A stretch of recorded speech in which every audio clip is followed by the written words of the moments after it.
So first of all, what I will do is explain the three major differences between the Protestant religion and the Catholic religion, okay?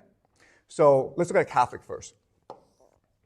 In many ways, the Protestant religion is a response to the problems created by the Catholic religion, okay? So there are three main characteristics about the Catholic religion.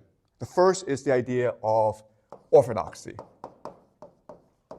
or dogma, okay?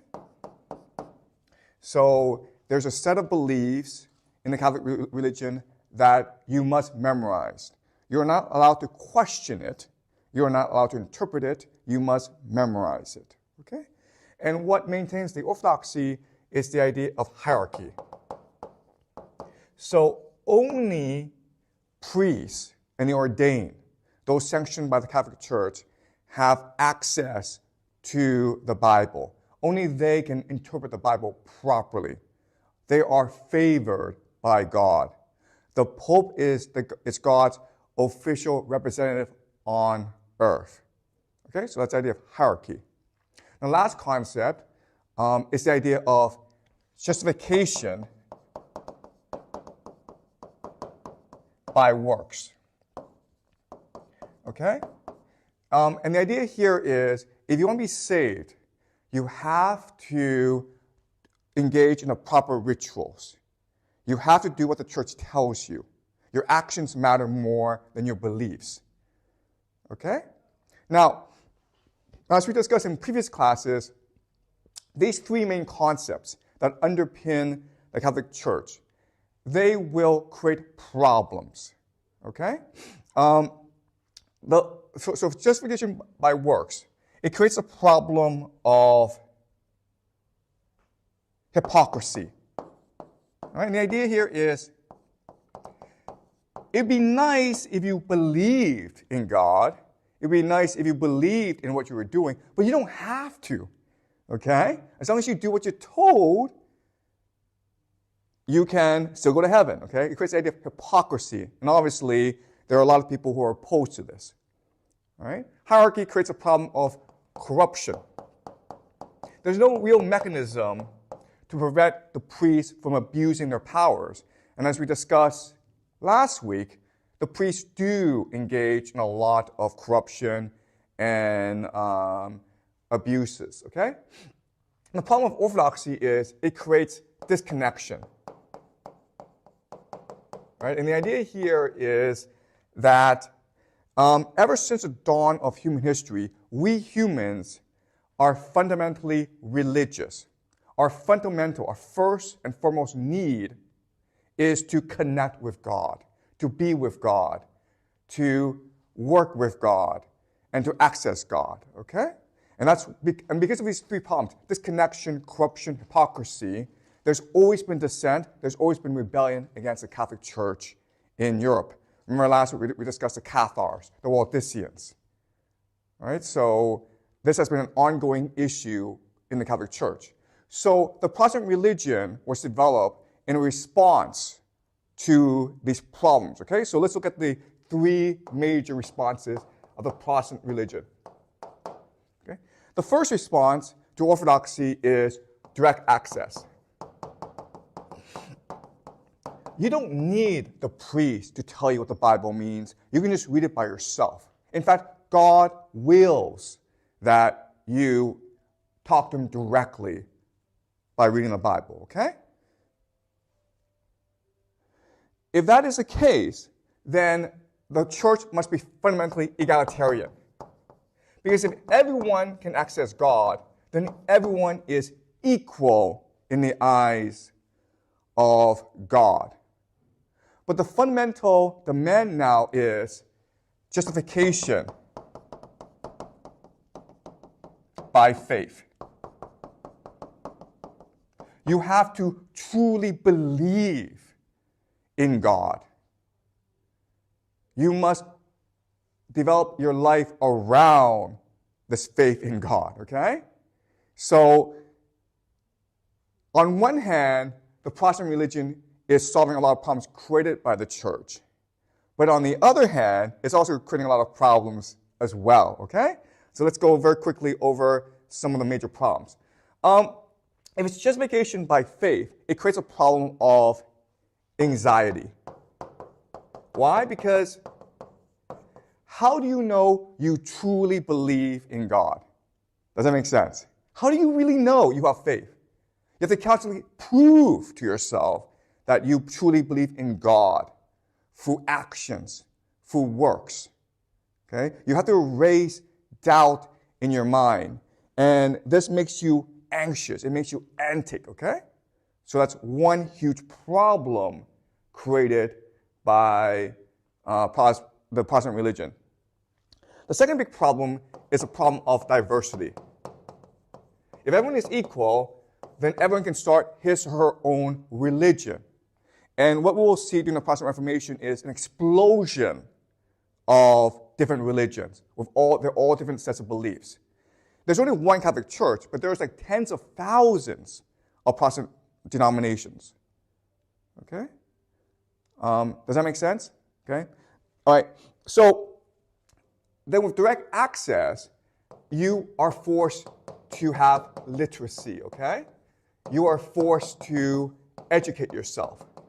All right? And this is a good thing, right? But it's also a problem because if you're poor, you may not have access to education. All right? So this is a problem for a lot of people. And that's why in the beginning of the development of Protestantism, most of the adherents to this new religion are actually the aspirational middle class. The people of some means. There are people who want to aspire to more wealth. Okay?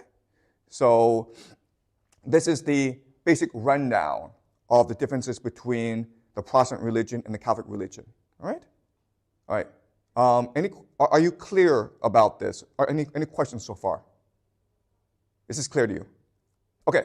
All right. So now I'm going to go deeper, explain the problems that this new religion creates in the minds of the faithful, okay? The faithful. All right. Okay. So the problem that within the Christian religion, as we discussed in previous classes, is the idea of the Holy Trinity. Okay, the Holy Trinity. The idea of the Holy Trinity is that Jesus, God, and the Holy Spirit, these are different forces that are independent of each other, but they are equal to each other, and they're part of the same thing, okay? So for the human mind, the way that our human minds are designed, it's impossible for us to understand this concept of the Holy Trinity. It's like saying like this pen, it is here and not here. Your mind has to believe that this thing is here and not here. And your mind can't do that, okay? Your mind has to believe in one thing, and it cannot believe in contradictions. But this is inherently a contradiction.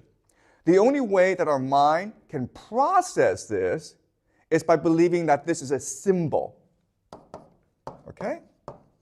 The reason why is that this is something, the only way that we can understand the Holy Trinity is to believe that it is both nothing and everything. Okay? And that's what a symbol is. A symbol is nothing that represents everything, depending on how you perceive it. The problem with this is that it creates the problem of anxiety, right? Anxiety. Why does it create anxiety? Because, again, our fundamental need is to connect with God. And the concept of the Holy Trinity means that we can never truly connect with God. It is a symbol. It is an abstraction removed from us. We can never be intimate with God. It's either away from us or through us. But we can never touch it. We can never feel it, okay? This creates anxiety.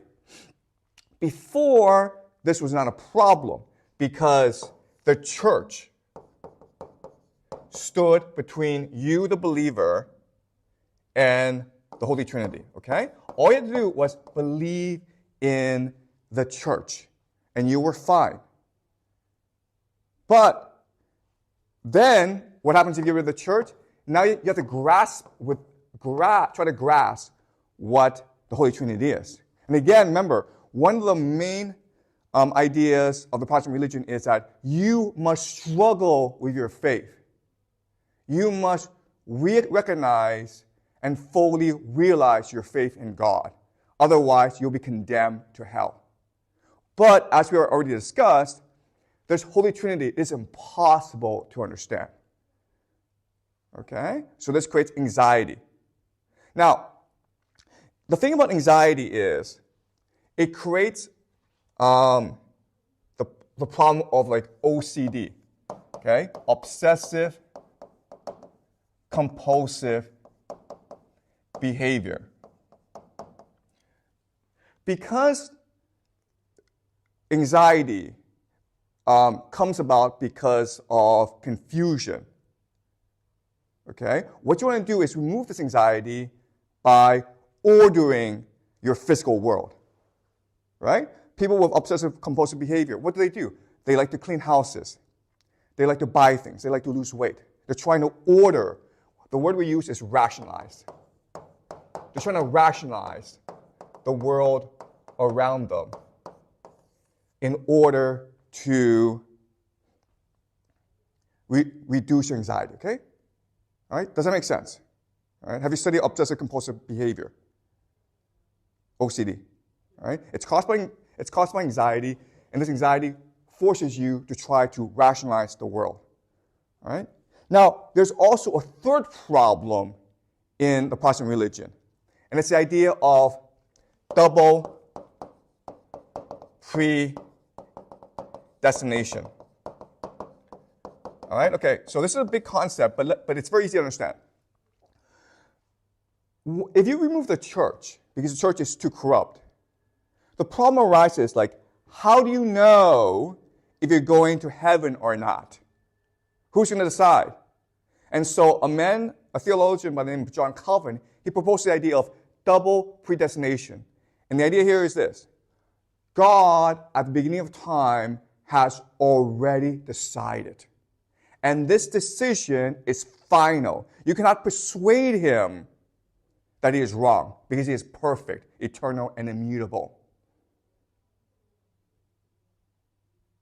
And only a few, the elect, will be saved. Only these people will be allowed to go to heaven. Everyone else will be condemned to hell.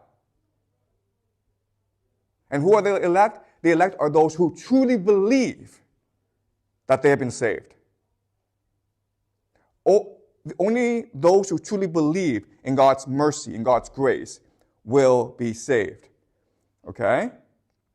If you think about it, this creates even more anxiety.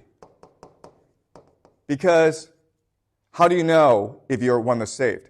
You have to work hard now to solve this problem. Okay? So let's summarize. Because of the Protestant religion, you have 3 new problems created. The first is the individual believer cannot understand the Holy Trinity, but they must. That's what the religion demands. That's the first problem.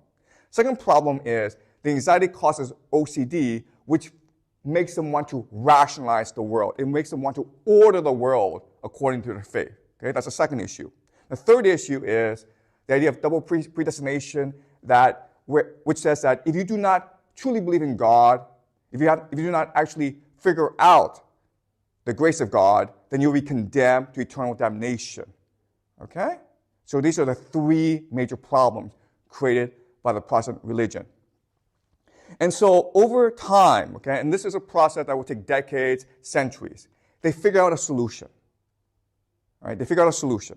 And the solution is this. The solution is money. Sorry. Money. Okay? The solution is money.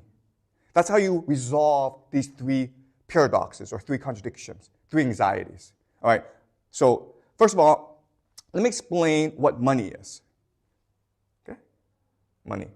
All right.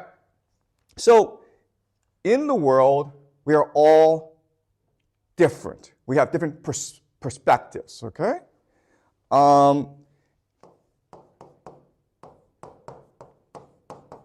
So each individual is unique. Each individual is different. Each individual sees the world differently.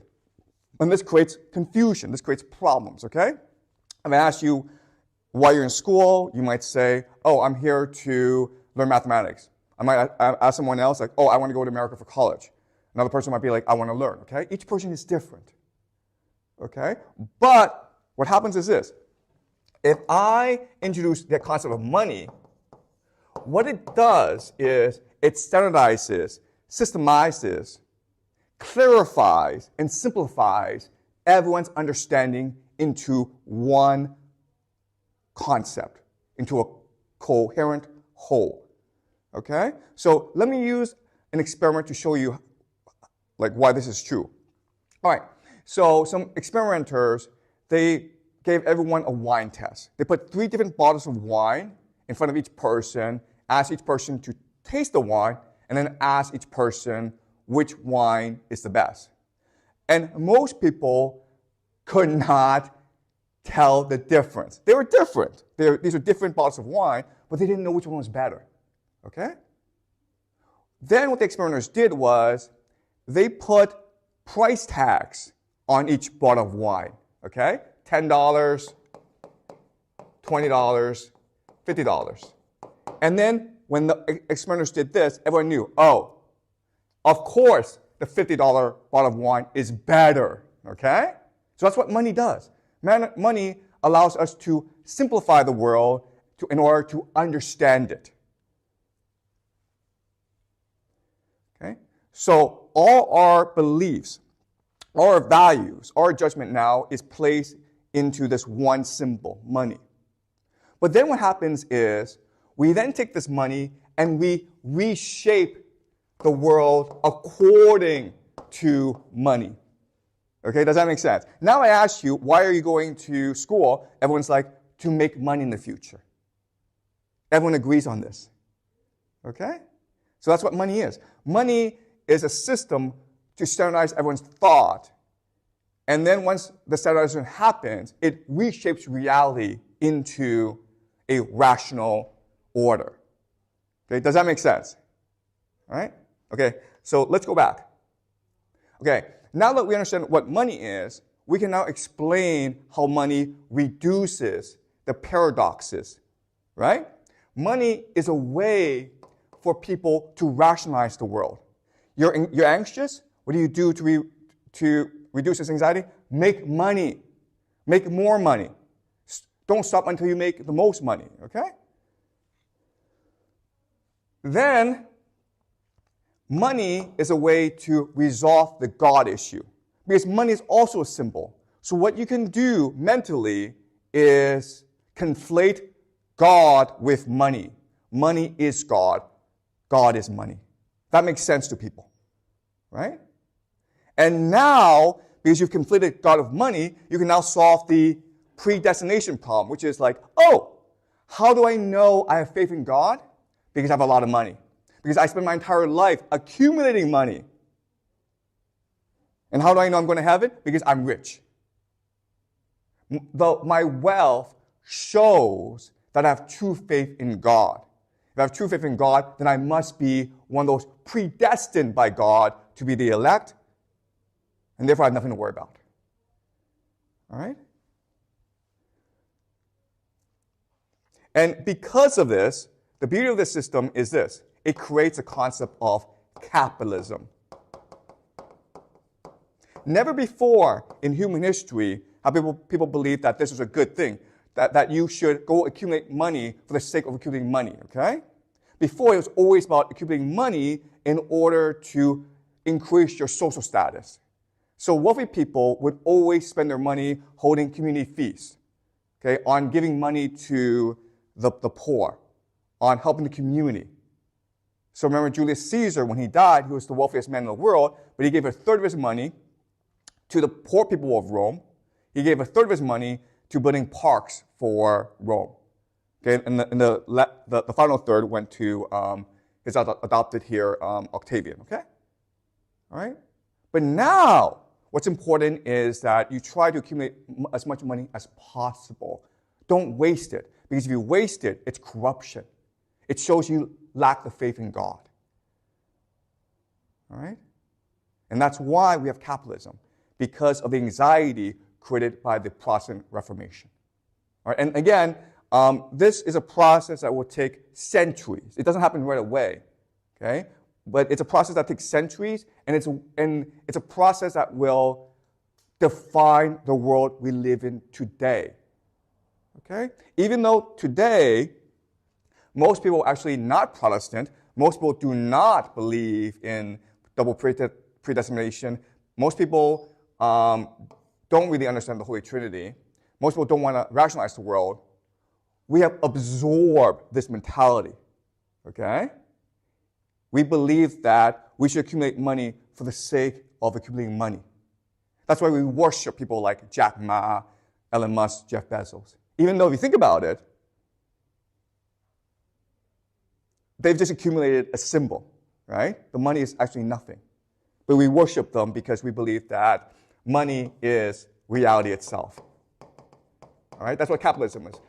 Capitalism is the belief that money is reality in itself.